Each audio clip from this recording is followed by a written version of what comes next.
Hello everyone. Welcome to the first episode of What's a Tea, South Suburban Family Shelter. We're very excited to introduce this to y'all because we've been talking about for a couple weeks now. Here it is. My name is Celeste Angulo. I am a community educator at South Suburban Family Shelter. I've been working here for about a year and a half. And so the reason why I decided to pursue this career is because I do love working with children, and that is mainly what we do is we go around to schools and do presentations. My coworker Jill is also here with us. Hi, my name is Angela Davis. I am also a community educator at South Suburban Family Shelter. I have been working at the agency since November of 2017. Yes. For those who aren't familiar with South Suburban Family Shelter provides services to those affected by domestic violence without imposing any one solution. So our program is a community education program. We provide education and support to the community. We do this by providing a lot of different kinds of presentations. So some examples of the presentations we do provide, we do Hands Are Not for Hitting, which is a presentation that we provide to kindergarten all the way through second grade. And basically what it focuses on is we talk to kids about feelings and different ways to go about their feelings and what they should do. We read them a book called Hands Are Not for Hitting. And so in this book also talks about feelings and what to do with feelings and other ways you can go about feeling angry or sad. We also have family violence, which is a presentation that we offer to third grade all the way through fifth grade. And in these presentations, we talk about what to do if there's violence going on in your home and how to stay safe. We have teen dating violence for 6th through 8th grade, as well as high school students. We talk about healthy relationships. We talk about how to recognize the warning signs that your relationship might be abusive. And for the high school students, we also go a little bit deeper into consent and what is consent. We have a program called GROW, which is an 8-week program for boys who have been exposed to violence. We also offer DV 101s or DV Dynamics, which is basically the dynamics of domestic violence. We offer these presentations to a lot of different organizations. So here we discuss the power and control wheel. We talk about the cycle of violence. We talk about all the different reasons why victims may stay. We also do a lot of resource fairs, and we also do, I have in my miscellaneous, because we have a lot of other different presentations that sometimes we offer depending on what the need is. So an organization might ask us if we want to present on a different topic than normal. And if we feel like we do have the need to do so, and if it abides our program goal, then we definitely do. So there you go. So after this short description of our agency, I'm going to allow Angela to introduce What's the Tea. Okay, so what's the TSSFS? So during this pandemic, of course, everything has turned virtual. So as a team, we kind of just brainstormed a way that we can keep the community engaged with our agency, offering informative information with each department in our agency. And just to make you feel a little bit more closer. I know we're on social distancing, but just for you to be able to tune in with us on Tuesdays, just to get a little bit of a feel of what's going on with South Suburban Family Shelter. How has the pandemic affected you? I know there's still a lot of questions about donations, which we really appreciate. So it's going to be always something different. Hopefully, you all can tune in every time. So that's just a little bit about what's tea. Okay, so to break the ice a little bit, I have an icebreaker for you, Angie. Okay. So I have a question for you. So if you could instantly learn any skill, what would it be? If I can learn any skill, that is really interesting. I would say playing the piano. I don't know. I always wanted to learn how to play the piano. I think it's just really beautiful when you can just be able to play something so effortlessly like that. So that'll be something I would want to try. But that was a good question. What about you? What about me? Well, I was thinking about this when I wrote it down, and I had so many things going through my head. Right. But I think that it would just be like to instantly learn a new language because it's so difficult to learn language. That's a good one. That's a good one, but I had time to think about it. So, but definitely playing an instrument would be nice. I don't know how to play any instruments myself, so that would be really nice. I love to listen to people play instruments. I like that one though, learning a new language, because that's not always easy. So that would be really cool. Yeah, especially as an adult, it's really difficult to learn. Right. Yeah. Okay, so we'll go ahead and go into our interview questions. And the first question I have is, let's talk about what motivates you and what excites you to come to work. Well, I mean, I would say what motivates me to come to work is essentially what we do, so it's very fun to be in a field and be at different places. We have a very interactive job. So every day it's like we're seeing something new, seeing a new student, being at a new school, just a new location. So that's really exciting. But I think what motivates me just to come is just the students. When you have been visiting in school and presenting to a school for so many years, you start to see these children grow into young adults and teenagers. So that's really exciting. Going back to school and they're like, hey, I remember you, so that's really cool. Yeah, and that's something that you have a little bit more experience with since you've been here a couple of years now. But since I've been here a year and a half, this past half year, I have seen students that I saw last year. And it does feel really good when they recognize me and when they recognize me, and when they say, well, they're looking forward to seeing me again. That does feel really good. Yes. Okay. So tell me about what it's like to work together as a community education team. And by that, I mean, I understand we're always on the road. We're always traveling around to different schools. We all have different schedules. Yeah. And we all have different personalities. So how does this affect you and your work? I will always say that teamwork always challenges you, but it also teaches you as well. And to be able to lead, you have to follow. So I do like it.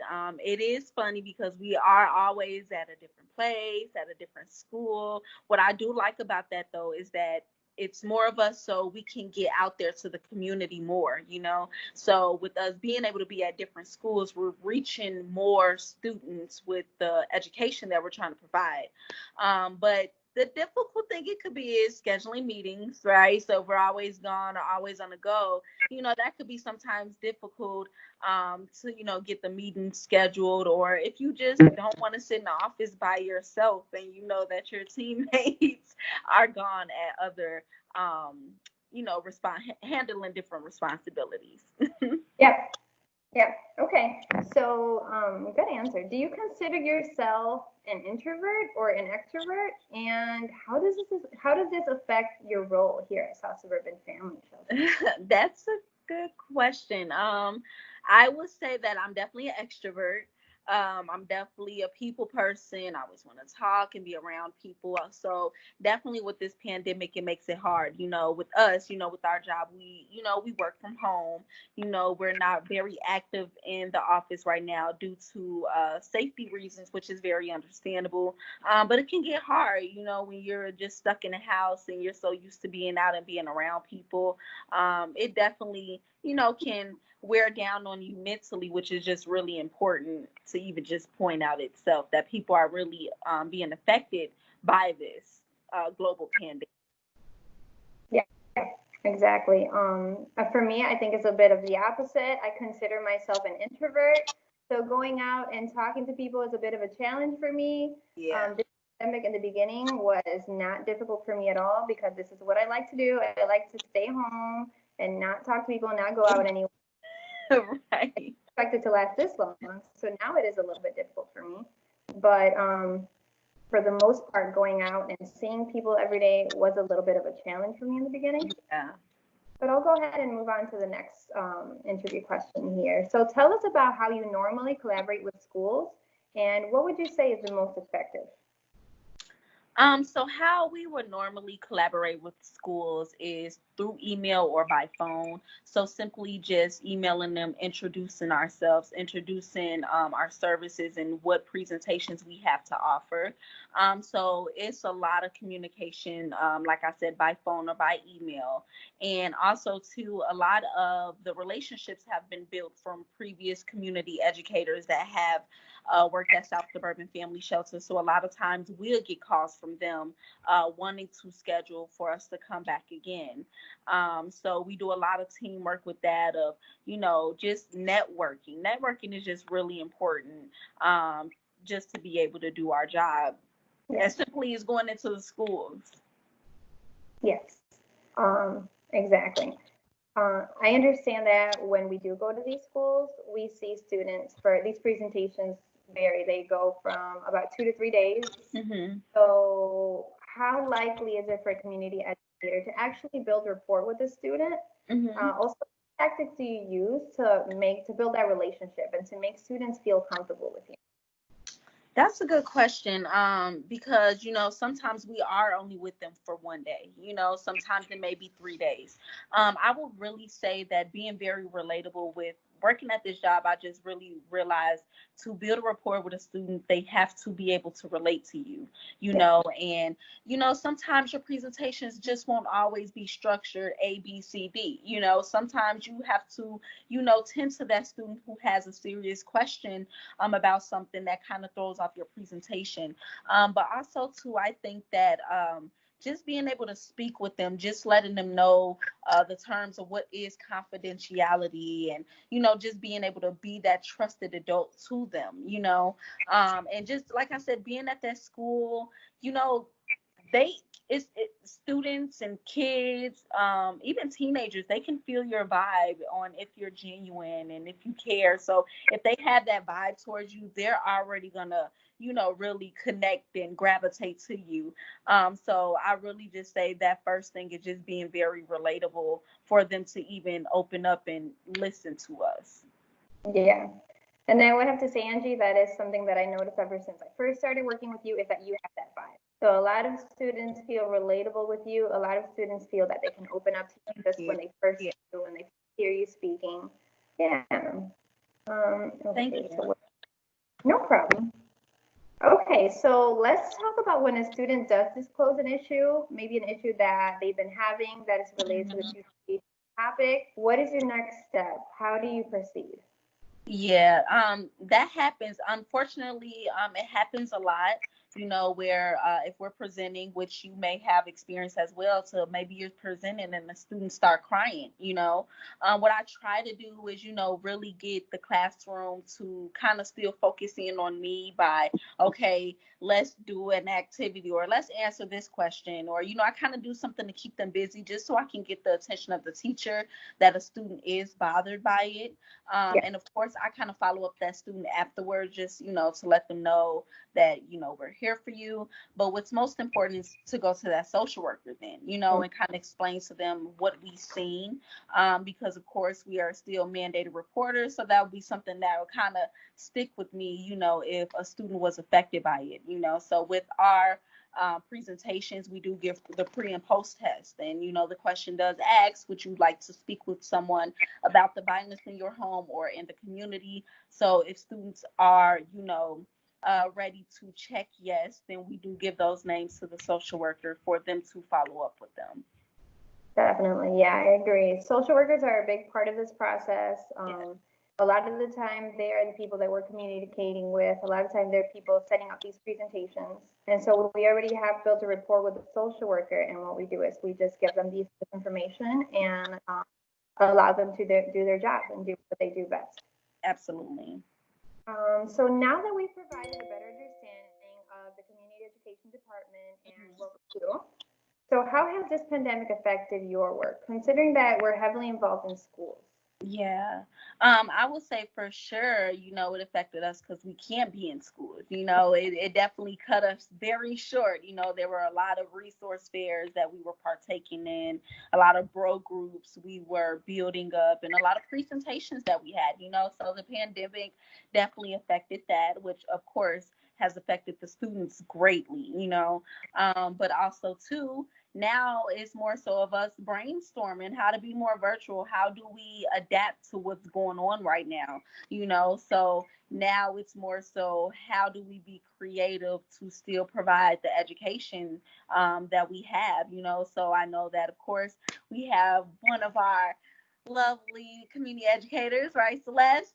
I know, for example, you have recorded yourself, doing reading the Hands Are Not for Hidden books for us to be able to virtually send that out to teachers if they like to pass it on to the parents, So it affected us greatly because now, even with summer, summer is our time to get it with the summer camps and do presentations. And at this point in time, we don't know how that is going to be.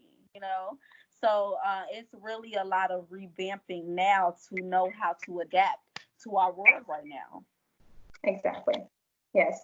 And so the next couple of questions you briefly touched. If you do have anything else to say about them, you can go ahead. So I was going to ask if you can talk about what changes and updates we've made and whether or not we've had the opportunity to provide educational support to students during this pandemic. So at this time, more so, like I said, we're revamping what's TSSFS is one of our first babies, one of our first projects of what we brainstorm, So being able to provide you all updates in education and just you all knowing that we're thinking about you all virtually. So that's one thing that we did. We're also, in the process of figuring out family violence and teen dating violence packets, and guides that maybe we can create to send off to schools for the parents. So there's different things. I know, of course, we have our boss still working hard trying to provide CUs virtually, so it's still a lot in the making that we're trying to figure out. So the most difficult part, I would say, is probably the technical, because if none of us is an expert at the technicalities, so we have our tech man, which is our other community educator, Zach, which is helping us do that a lot. So definitely just figuring out tech stuff. Yeah, definitely. At first, we were working on updating our presentations and adding more to do during our presentations. But now that we see that this is going to take a little bit longer than we expected, now we're trying to learn technology and how to do presentations online and how to do webinars. So that's where we're at right now. Absolutely. So this next question is going to get a little bit personal. Okay. I know that you're a mother. I'm a mother. So what is the hardest part during this stay-at-home order for you as a mother and advocate during this pandemic? I would definitely just say your mental state. A lot has happened through the pandemic regarding individuals losing people, and just being at home. I know if anybody is watching and they work at home on a regular basis and a full-time parent, kudos to you, because it's so difficult, trying to maintain your child and working at the same time. I would say that it can get a little bit difficult, but it's one of those things where you have to be able to know how to balance. I'm thankful to be able to be in a household where my son has two parents, so hey, while I'm working, you on daddy duties, you figure that out. But it's something that's very challenging. I think it's something that's going to continue to be challenging just with my son being so young. Yeah, I can relate. So I have a 5-year-old and I have a 2-year-old, and here I am working from home every day and being my 5-year-old, teaching him how to read. It's definitely to see that I'm actually the one who's teaching him right now, and to see those milestones. It is exciting, but it's also very exciting. Yeah. So sometimes I do have a hard time just focusing on my tasks and what I have to do today. Yeah. But I would definitely recommend for us to just do something for ourselves every now and then. Yeah, that's really important. That's really important to do. Self-care is hard, and now we're stuck in the house. It's like, how do I self-care in the house, So that can be difficult. But self-care is always a process, always. Okay, so moving on, let's talk about what teachers can do. What can teachers, school counselors, social workers, or parents do to help our goal as community educators? That's a good question. I know it's a lot on the teachers right now. I know they're super busy with online lesson plans and everything. But always, if any teachers or any professionals, honestly, who want resources from us or want to know what's going on, we have a great development team that is still working in the office all the time. And also, we can always feel free to send you brochures virtually, or we can do a social distance thing to make sure you get that as well. And I would just also say, just be on the lookout for us as well, because maybe some teachers don't know what to do because they do depend on us to come in and give the presentations. So I would say that we are really in the works of that to try to help you all come up with different ideas. But I would say definitely, even if you are looking up stats yourself or you see an article that is appropriate enough for your students, feel free to send it out because domestic violence really is on a rise right now considering the situation that we're in. So even though we're at a stay-at-home order, domestic violence has not died down, unfortunately.